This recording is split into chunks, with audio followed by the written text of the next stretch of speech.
د پکتیکا ولایت د جلغوزیو یو تن ملي تجار قاسم خان زدران په دې اړه ویل چې د پکتیکا ډیری ولسوالۍ د جلغوزیو ونو پراخ ځنګلونه لري او راتلونکي کال د ونو له ګوله معلومیږي چې ښه حاصلات به ورکړي. خو یو مشکل لرو چې د مغز کولو سیستم تر افغانستان کې نه دی برابر شوی. موږ لګیا یو چې دا سیستم برابر کړو او یو مشکل بل دی حکومت چې دغه دا چې مشکل دی سړک خونه چې شټور ورته ویل کېږي شټور نشته چې موږ د مغز پکې وساتو. جلغوزي په ګرمي موسم کې موږ وساتو. د جلغوزیو یو بل تن تجار انجینر رحمت خان مخلص هم زیاتوي چې د نورو کلونو په پرتله جلغوزي په لوړ قیمت پلورل کیږي.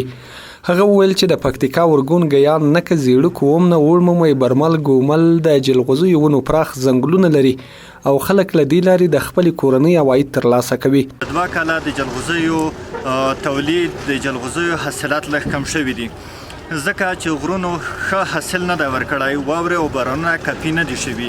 خو راتلونکي کال ته ټول سوداګر امیدواره دي، امید لري چې بیخي د زیاتو حاصلاتو څخه به د پکتیا ولایت یا بالخصوص د افغانستان کوم د جلغوزیو پوښل شوي ولایتونه چې دي د زیاتو جلغوزیو د پروسس او د زیاتو جلغوزیو له تولید څخه به برخمن شي.